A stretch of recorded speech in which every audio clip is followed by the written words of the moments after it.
Olá, veja os assuntos de hoje do Portal da Assembleia. Justiça Eleitoral facilita a votação de pessoas com deficiência. Cresce o número de focos de incêndio no Maranhão. Escola do Legislativo oferece curso para quem pensa em investir no mercado financeiro. E veja também, exposição em homenagem ao escritor maranhense Josué Montello mostra São Luís sobre a luz dos tambores. É agora no Portal da Assembleia.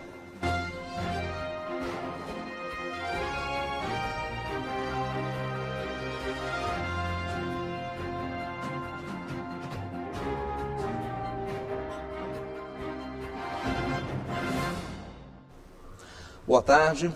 Terminou ainda há pouco aqui no plenário da Assembleia Legislativa uma sessão solene em homenagem aos 30 anos da União Nacional dos Conselhos Municipais de Educação. O repórter Ronald II é quem traz os detalhes. Boa tarde, Ronald, seja bem-vindo ao portal.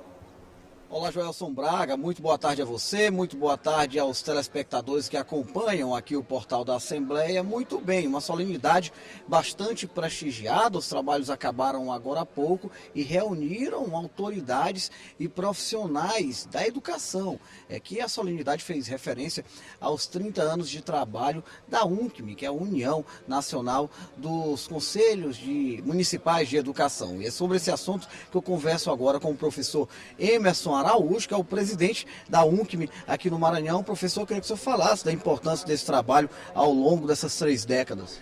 Muito bem, a UNCM Nacional ela é uma entidade, certo, que aglutina em torno dela mais de 5 mil conselhos municipais de educação, 50 mil conselheiros e conselheiras municipais de educação. E durante essas 3 décadas, a seccional do Maranhão tem acompanhado também essa trajetória histórica no sentido de fortalecer os 217 conselhos municipais de educação do Maranhão e quase 3 mil conselheiros e conselheiras municipais de educação. O Maranhão também comemorar, como está sendo comemorado em todo o território nacional, certo, os 30 anos dessa instituição de educação, na defesa sempre da educação pública de qualidade social. Professor, agora na prática, como é que funciona esse importante trabalho de vocês? Como é que é a rotina de atividades da UNCM? Como é que essa atuação contribui para a educação de todo o país e, claro, não diferentemente do Maranhão? Muito bem, os Conselhos Municipais de Educação, eles são instrumentos que pertencem aos sistemas municipais de educação. Eles têm a mesma importância, por exemplo, do que uma Secretaria Municipal de Educação. A Secretaria executa e o Conselho Municipal de Educação é o órgão que normatiza a educação dos municípios. É ele, por exemplo, que credencia as escolas a funcionarem do ponto de vista jurídico, do ponto de vista normativo, dentro do sistema municipal de educação. Então, os Conselhos Municipais de Educação, a qual a UNCM representa na prática, eles têm essa função estratégica de normatização do próprio sistema municipal de educação. Professor, muito obrigado pela sua participação aqui no Portal da Assembleia, parabéns pelo trabalho. Então é isso, Joelson Braga, de fato foi uma solenidade bastante prestigiada, acabou agora há pouco. Eu volto com você aí na bancada. Obrigado, segundo. E o assunto agora é eleição. A Justiça Eleitoral possui diversos mecanismos para garantir ao cidadão acesso ao local de votação. Entre eles, o atendimento prioritário a pessoas com deficiência. Esta é uma forma de garantir cidadania por meio do voto. Dos 5.042.999 eleitores aptos a votar no Maranhão, 35.743 são pessoas com algum tipo de deficiência. São eleitores que poderão exercer a cidadania no dia 2 de outubro com o apoio da Justiça Eleitoral por meio de iniciativas que pretendem tornar as eleições mais acessíveis. Com um aumento, por exemplo, no número de sessões adaptadas entre 2020 e 2022, de 7.439 sessões para 8.053 em todo o estado. O Poder Judiciário, obviamente, ele tem que se aparelhar para receber essas pessoas e garantir a elas o exercício do direito ao voto, de forma que elas possam exercer a sua cidadania sem nenhum tipo de embaraço. Pensando nisso, a Corte Eleitoral fez um trabalho intenso de adaptação das sessões eleitorais, que são os locais onde ocorre a recepção do voto, no sentido de, em alguns locais em que havia uma dificuldade maior de acesso, se fez uma adaptação na arquitetura para que essas pessoas possam adentrar as sessões eleitorais com mais facilidade. De acordo com o TRE, o serviço de intérprete de Libras estará disponível em todo o estado. Além disso, em 41% das sessões eleitorais do Maranhão, pessoas com deficiência auditiva contarão com urnas acessíveis. 4 centrais de Libras estão à disposição dos eleitores com deficiência auditiva. O atendimento será feito por meio de videochamada, que podem ser feitas de qualquer cidade do Maranhão. No dia da votação, o eleitor que precisar de ajuda deve buscar o apoio do funcionário que está a serviço da Justiça Eleitoral. Essa parceria ela é pioneira. A pessoa com deficiência ela procura o supervisor de prédio ou o mesário. Esse mesário ou supervisor de prédio ele faz uma videochamada para uma central e nessa central terá um intérprete em Libras que vai em tempo real fazer a tradução para a pessoa com deficiência. Veja que todas essas medidas elas visam justamente garantir que essas pessoas possam exercer a sua cidadania sem nenhum tipo de dificuldade. E o que é importante, porque a eleição acho que é um dos momentos mais importantes do nosso país, da democracia, e quanto houver maior participação popular, melhor ainda. E com base na decisão liminar do ministro do Supremo Tribunal Federal, Edson Fachin, o Exército Brasileiro suspendeu a autorização da compra de armas de uso restrito a CACs, caçadores, atiradores e colecionadores. O ministro determinou no último dia 5 restrições sobre o número de armas e munições que podem ser obtidas. O motivo foi o aumento do risco de violência política na campanha eleitoral. A suspensão vale apenas para armas de uso restrito que podiam ser obtidas por CACs, como, por exemplo, o fuzil. As 3 ações nas quais Fachin determinou restrições nas compras de armas e de munições serão julgadas no plenário virtual do Supremo a partir de amanhã, dia 16. Os 11 integrantes da Corte irão avaliar se mantêm as decisões de Fachin ou se elas serão derrubadas. O julgamento foi considerado de excepcional urgência pela presidente da Corte, ministra Rosa Weber.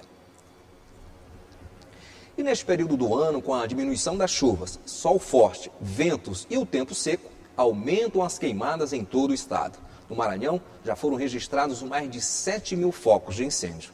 O mês de setembro no Maranhão começou com a população em estado de alerta. Em apenas 2 semanas, o estado registrou mais de 7.000 focos de incêndio por todo o território.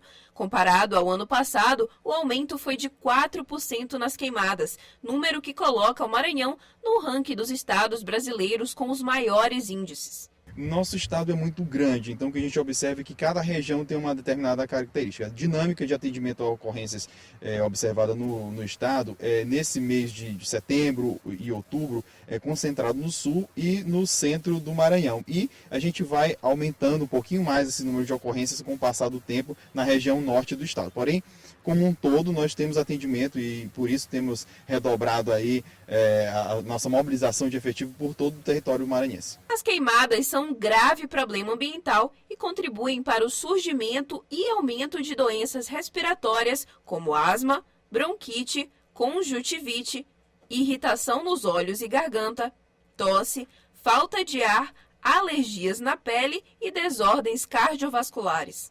O clima seco e as ações humanas que contribuem com o surgimento dos focos de incêndio estão entre os principais agravantes das queimadas. Uma simples fagulha que surge de um cigarro na beira da estrada, aliado ao clima seco e ventos fortes, pode fazer com que o ponto de partida de uma queimada evolua para um incêndio de grande porte. Caso esteja próximo à rede elétrica, esse incêndio pode desencadear interrupção no fornecimento de energia ou ainda risco de vida para quem reside próximo ao local. O Corpo de Bombeiros trabalha com a parceria com as prefeituras municipais, também com as secretarias municipais em todo o território maranhense. O número do Corpo de Bombeiros é o número 193, mas em cada cidade, a população pode verificar com as prefeituras e com as secretarias aquele número para solicitar apoio, não só para o Corpo de Bombeiros, mas como os outros agentes públicos. E veja no próximo bloco, a exposição em homenagem ao escritor maranhense Josué Montello mostra São Luís sobre a luz dos tambores. Logo após o intervalo.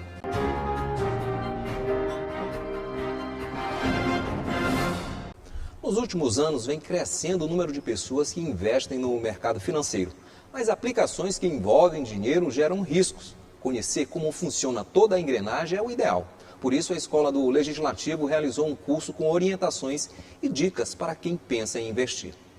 Apenas com um celular na mão, hoje é possível você fazer investimentos financeiros. Mas esta turma aqui do curso de Investimentos na Prática, oferecido pela Escola do Legislativo, sabe que investimentos envolvem riscos e buscar conhecimento é essencial para minimizar estes riscos. O instrutor do curso ressalta que é preciso também saber onde e como investir. Os participantes do curso Investimento na Prática vão aprender a teoria de investimentos, o que são cada investimento, por exemplo, o que é renda fixa, o que é renda variável, o que é o CDB, o que é uma ação, e ao mesmo tempo também vão ver na prática. Aqui nós vamos mostrar no Data Show como comprar uma ação, como investir no CDB, e também já previamente eu disse para eles baixarem o aplicativo de um banco, de uma corretora, para eles durante a aula também fazerem o investimento e assim pegarem a prática.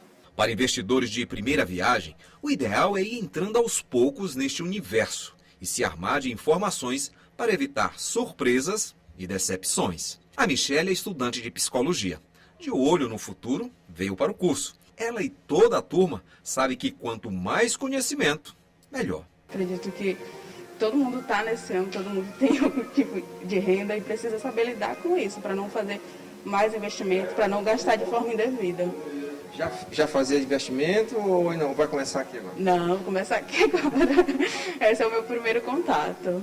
O instrutor lembra ainda que primeiro é preciso poupar para depois investir e dá algumas dicas para quem deseja iniciar no mercado financeiro. A primeira dica é poupar, ter o dinheiro para investir, a gente recomenda que seja pelo menos 10% daquilo que se ganha e depois procurar no YouTube algumas informações, no próprio Google e começar a investir de pouco, 50, 100 reais, para primeiro perder o medo de fazer as aplicações e com o tempo ela vai se inteirando de como é que funcionam os aplicativos, os sites, e aí daí para frente vai depender da pessoa, do quanto de informação ela vai buscar.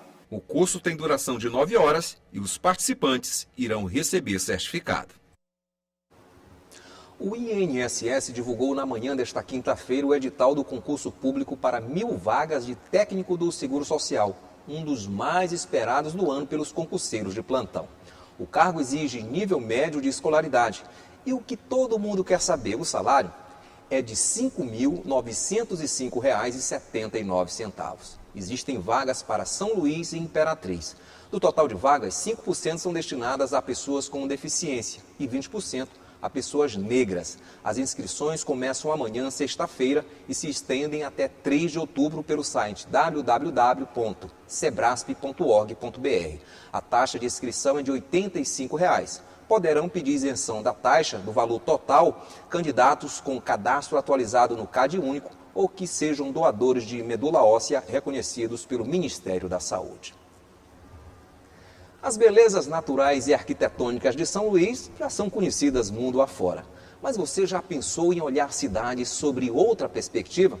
Pois este é o objetivo da exposição São Luís sobre a Luz dos Tambores. Um convite para passear pela cidade retratada pelo escritor Josué Montello em um de seus mais belos romances. A exposição São Luís sob a Luz dos Tambores propõe evidenciar de modo artístico e cultural a cidade de São Luís a partir do olhar literário do escritor Josué Montello na obra Tambores de São Luís.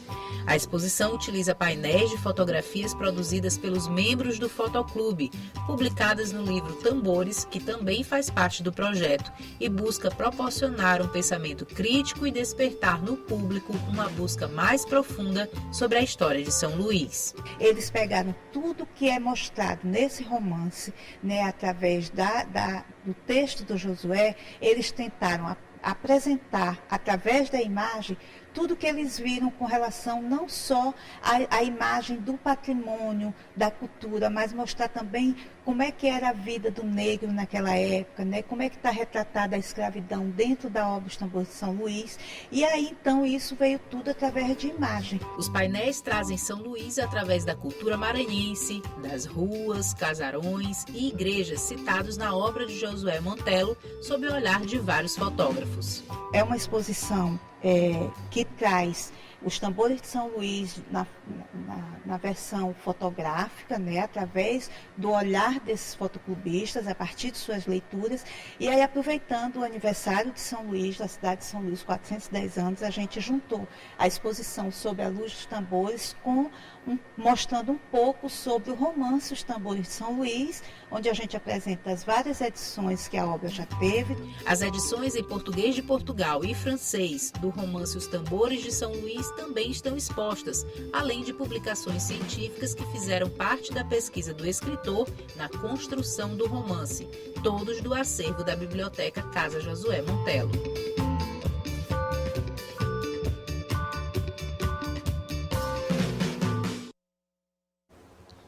E a exposição faz parte das homenagens ao escritor Josué Montelo, que este ano completaria 103 anos. E fica aberta ao público até 30 de setembro. O Portal da Assembleia vai ficando por aqui. Para rever esta edição e todo o conteúdo jornalístico produzido pela Direção de Comunicação da Assembleia Legislativa, acesse o site www.al.ma.leg.br. Uma boa tarde para todos nós.